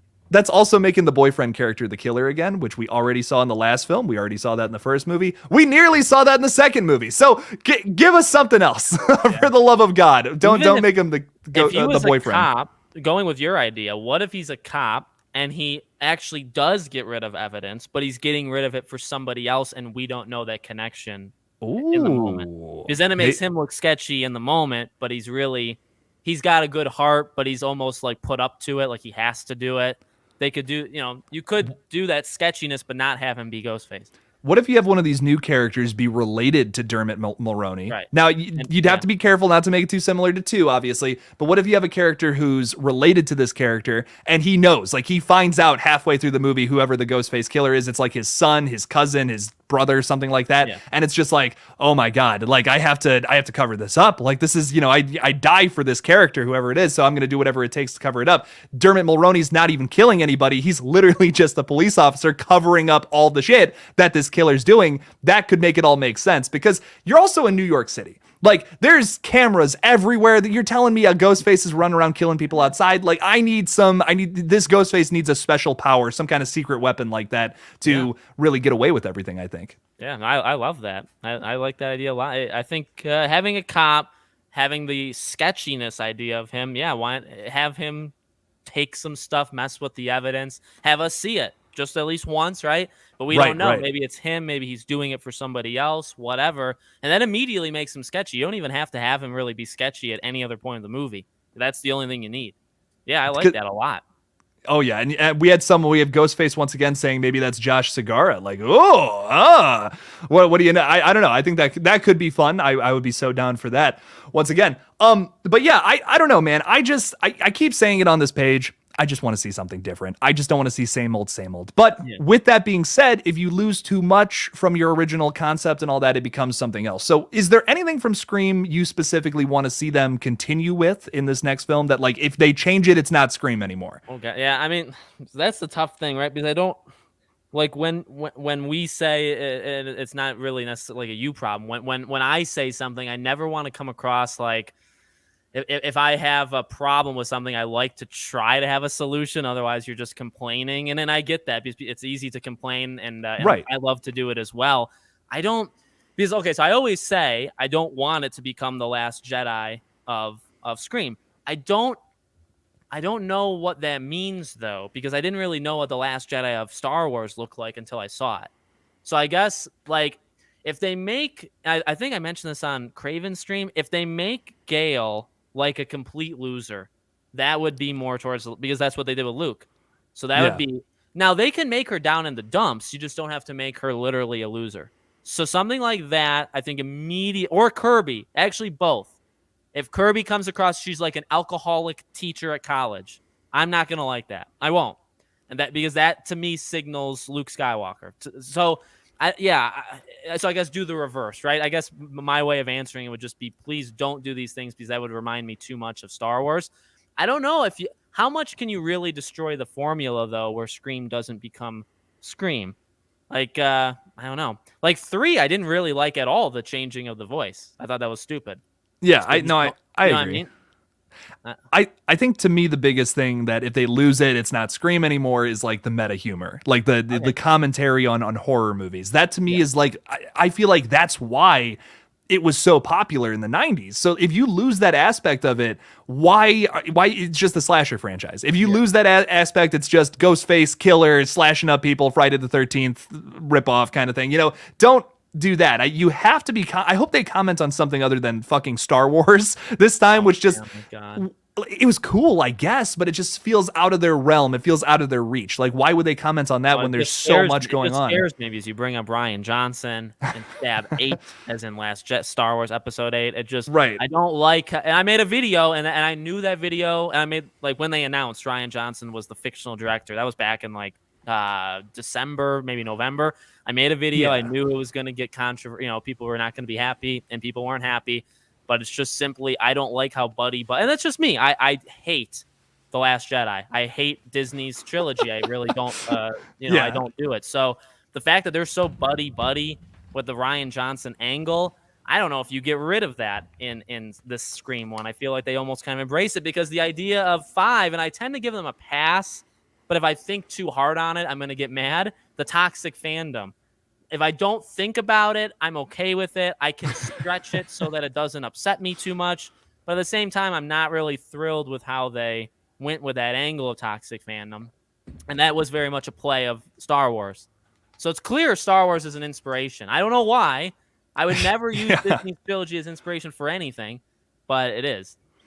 I thought it was odd too, and I also feel like there's another angle to toxic fandom that they didn't really tackle. I felt like maybe it was implied, but they didn't really necessarily literally give it out there, which to me, like, yes, you can like, oh my God, I love this so much. It's got to be a certain way, and I hate the new Stab film and all that. But there's another angle to that. Like, what if you loved something so much, and then there's a person who didn't like it, and you're like, hey, fuck you for not liking it. Like, there's that angle of toxic fandom too that they just completely glossed over. So to me, I feel like if they're gonna continue that, you have to show the other side of it. Otherwise, lose it. Like, otherwise, just completely lose it. It's misconstrued at this point. Much. Toxic is a word that's used.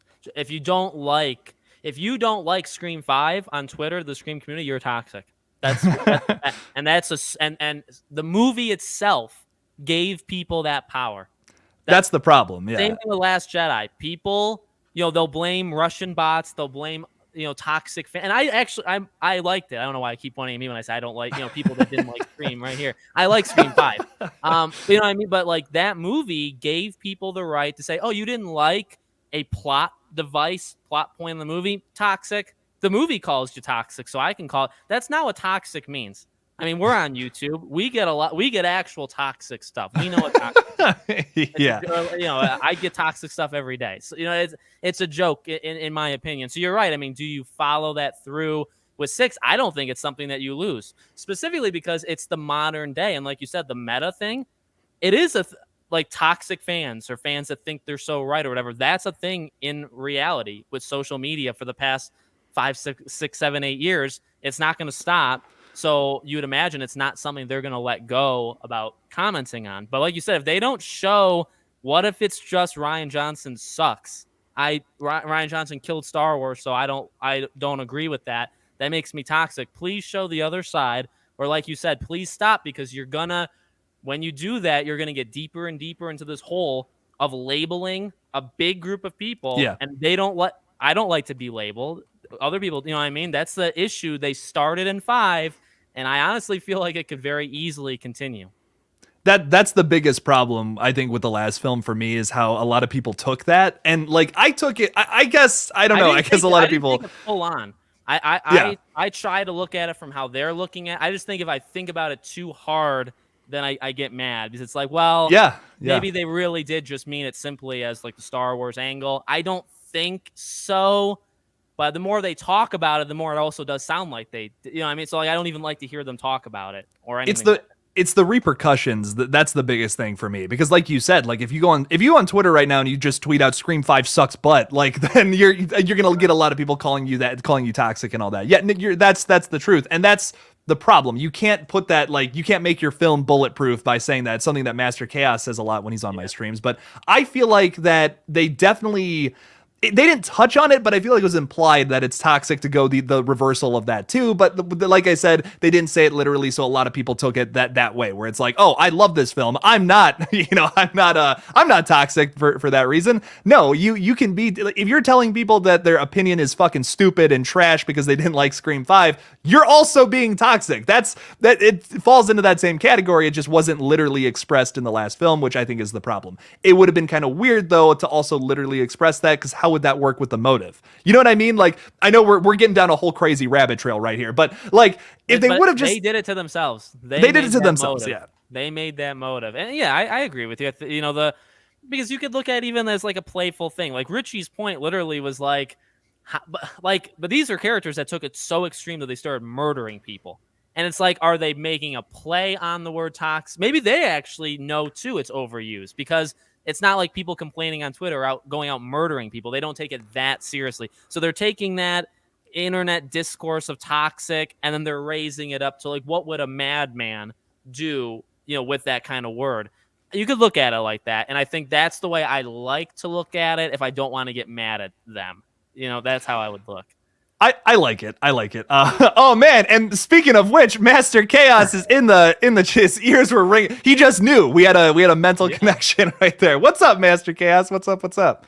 Welcome to the stream. Thanks for coming in. Yeah, I was just saying about how your comments on like toxic fandom and all that. I'm starting to agree with it a lot more the more I watch Scream 5. I do wish they would have commented on that other angle, but I do like I said, I see it, I get it, whatever. I wish they would have just had like one character say something like along the lines beforehand, establish that a little earlier on, where it's like you have a character saying like, well, I loved Stab 8, maybe Liv says that, and then what was the Liv and Mindy had the really quick thing on the couch. I like that. It was good, but they could have made it a little more poignant. You know what I mean? They could have had maybe Mindy say something along the lines of, well, your opinion's stupid. And then maybe someone else bats in and is just like, okay, well, hey, that's not fair. Like, you're allowed to like what you like. There you go. That's it. You're allowed to like what you like. I love it. You know what I mean? God, I mean, it's. I feel like it's not that hard, or it's more simple than it seems. But I don't know. That's just my take. Yes, Extron I think has a really good point here. People misunderstood the motive of Scream 5. They weren't saying that people who hate a movie are toxic. They're saying that people who take their hate to extremes are toxic people. The thing I would say, and that's not I think that's well said. The word extreme now that he just said, that is now up for interpretation. What does extreme mean? And the thing is, yes, that's the thing. That's the thing with the social media age. I would believe that. I'd follow that comments line of thinking of how Tyler, Matt, the writers, how they all thought of it. But the internet takes it. And again, like now it's given, if you look at the Scream Twitter community, it's not the greatest place on planet Earth. And it is filled with people that if you don't agree, you are the enemy. It's the Anakin line. It really is. So that's what you have, and that's what 5 really helped with. So like it or hate it, that's what it did. Like whether it was meant to do Yes. it or not, that's what it did. But I agree with that. But then the word extreme, what does extreme takes it to an extreme? Does that mean voicing your opinion negatively? Is that extreme? Is it killing people? Yeah, on face value, that's what they said in the movie, which is fine. And that is true. If you kill somebody over an opinion, that's extreme. That's toxic. Maybe a little bit, yeah. Yeah. I agree, man. And like, I've already had to. I probably shouldn't be saying this. I've already had to block some people just because I'm seeing shit where I'm just like, that's fucking crazy, man. I take it because I love to feel pain. You just love it. You love you're kind of a masochist, I see. No, Yeah. okay.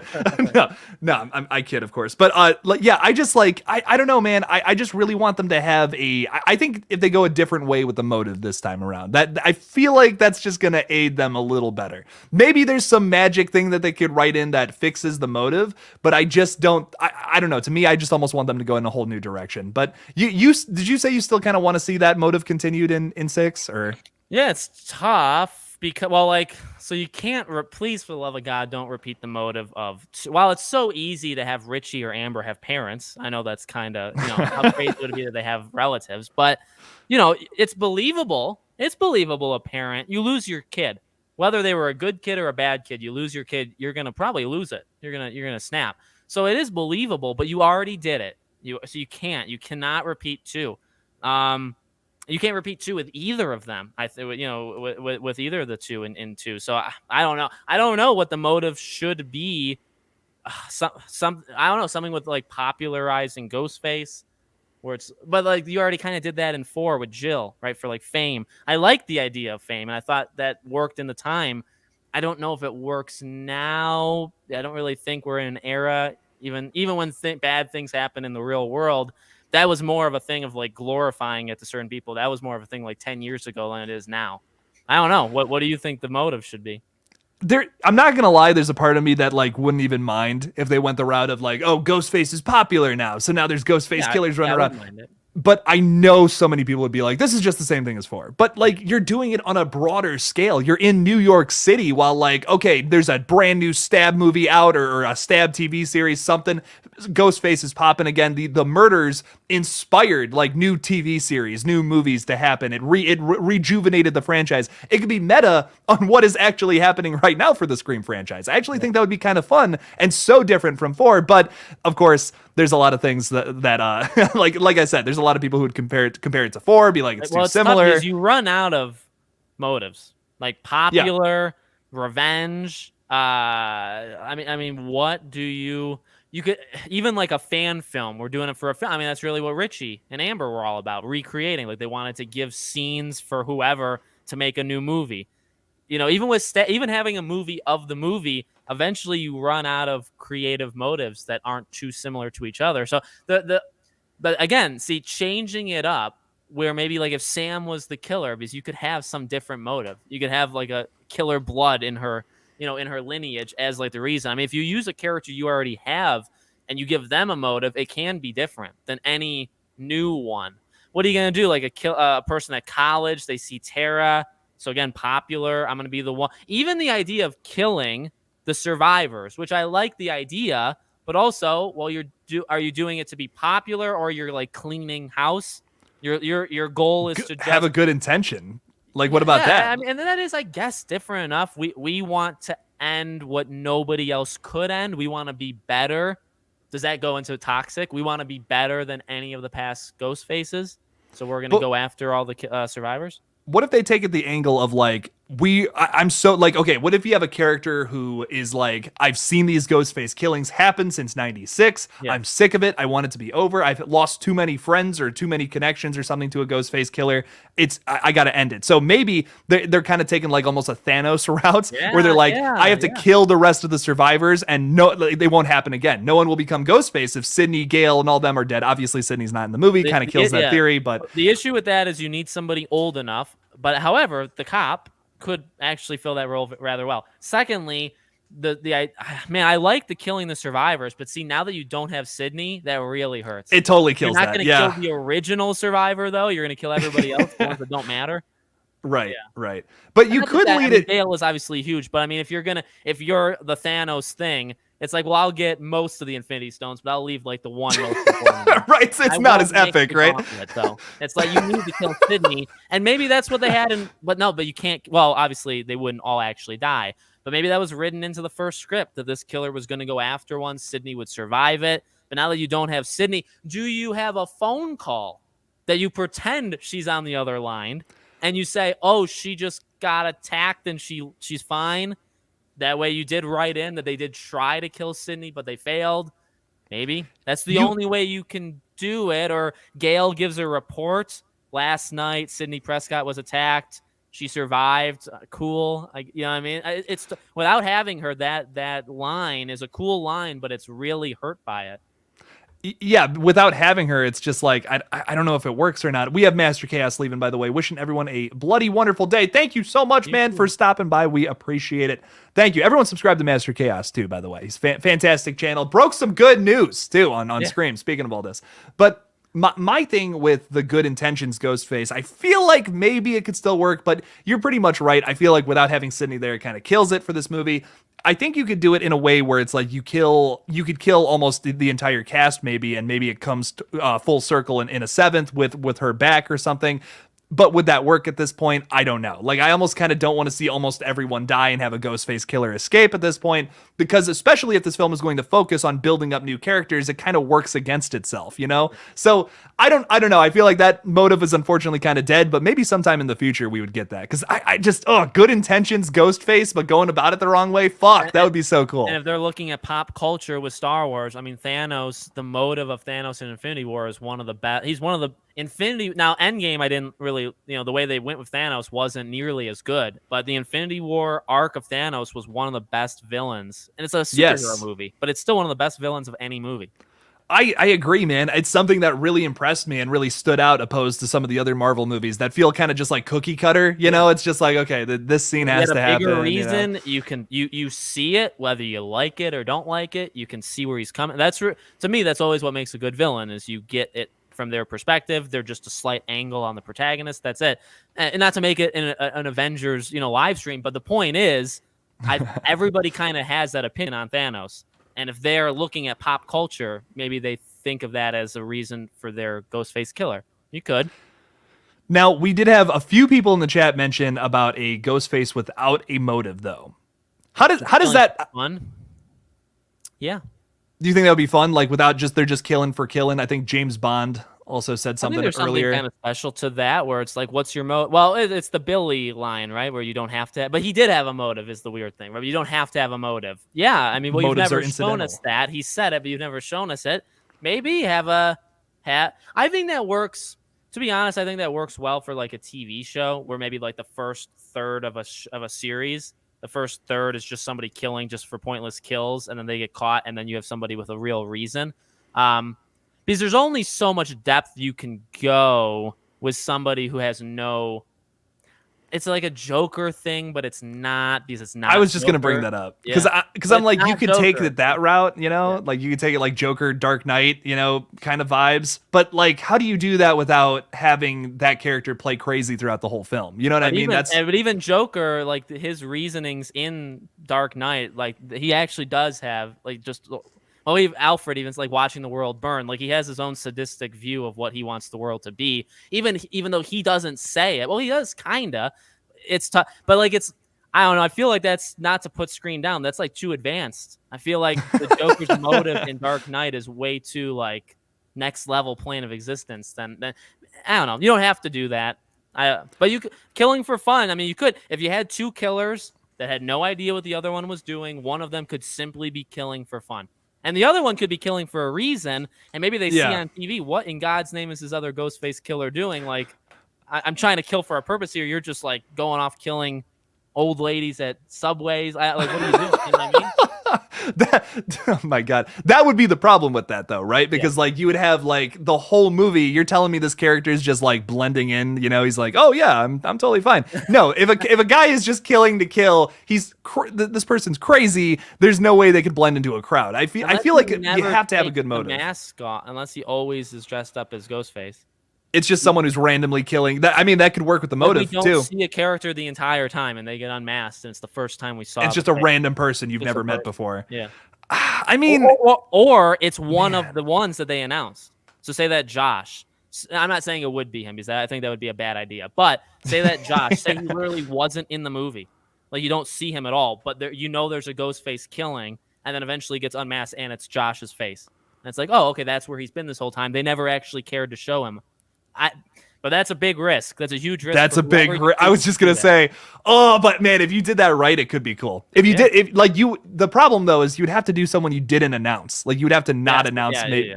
Because if you made it, you would know. You'd say, where is X cast member that they did the post on Deadline for? Yeah, it has to be somebody they haven't said yet. Yep. Yeah, that would be my thing with that. So it couldn't be anybody we know so far. But I mean, that's still a possibility. We were saying earlier, like they might still announce people. So I mean, anything. I love covering a Scream film more than anything because it's like really anything can happen with this, and it's really fun to talk about. Especially with new people too. Like we really don't know which direction they're going to take it. Like we have some idea, I guess, from the last film, but the ending of Scream 5 wasn't exactly leading. Like it didn't really tell us where the next step for the franchise is going to go. It felt very clean cut. Yeah.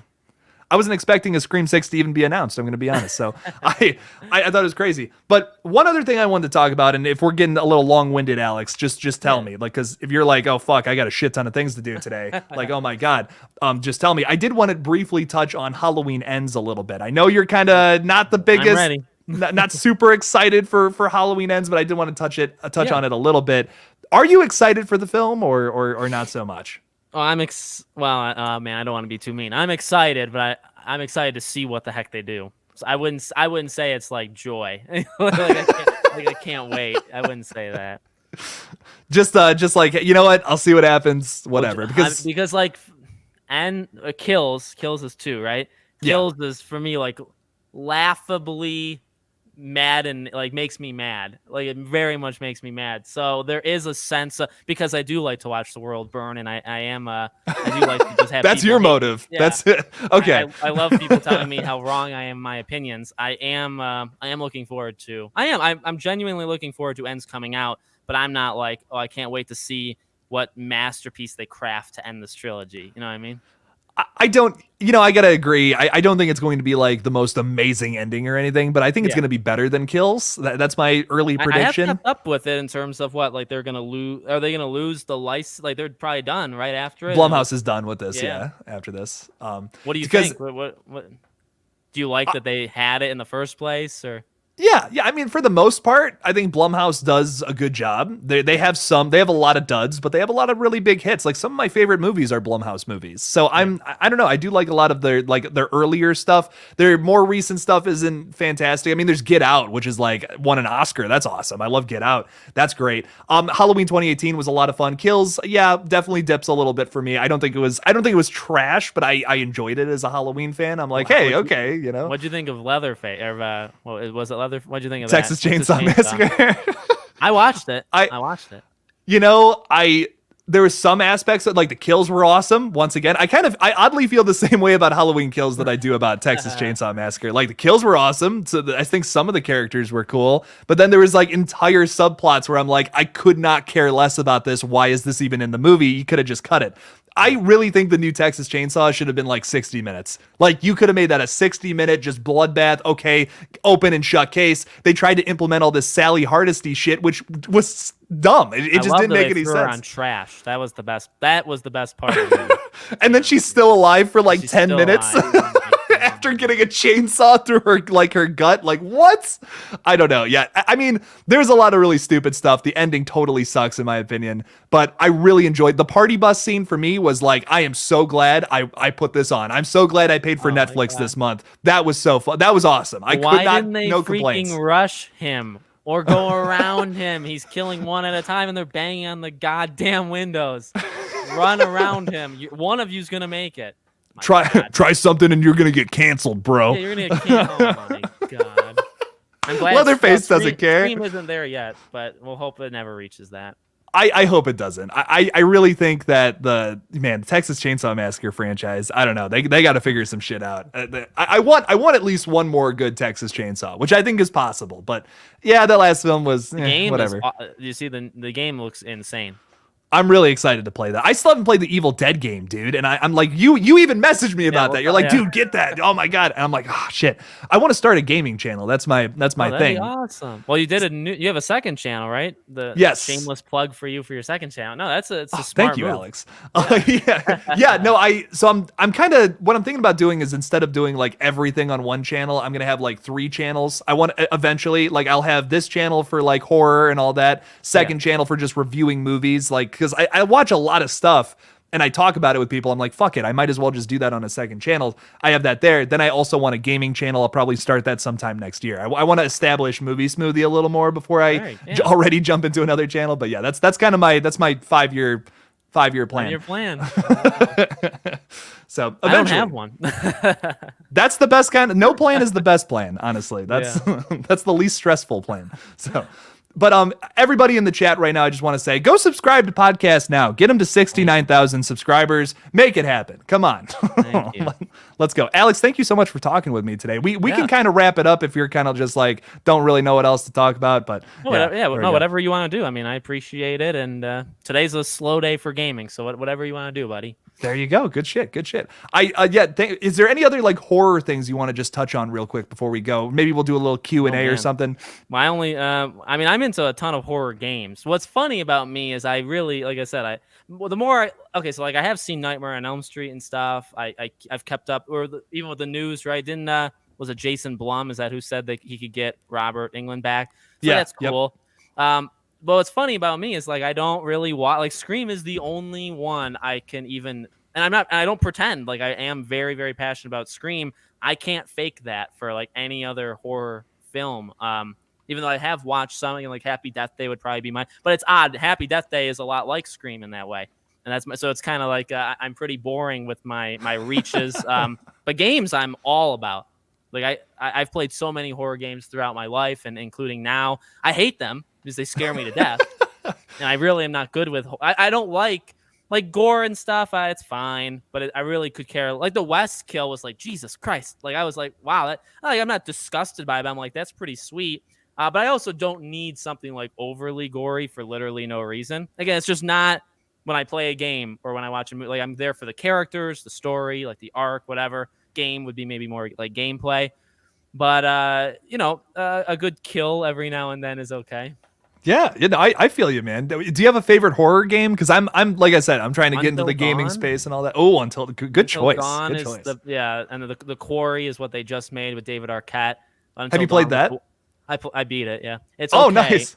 It's okay, and David's in it for like 5 minutes. That's my pitch. Because Craven asked me, and I was my pitch to him was it's an okay game. I liked a lot of it. I didn't like a lot of it, and David is literally in it for 5. I was shocked. Because again, it was like, how dare you promote him? And he's in it for 5 minutes. So that was. I'm not exaggerating. It's maybe less. Man. Until Dawn. There's a game Amnesia. I don't know if you ever heard of Amnesia. It's what put PewDiePie on the map. No way. Okay. It's the game he played like 12. It's like his first kind of Let's Play where he showed his face and stuff. Amnesia is a really good game.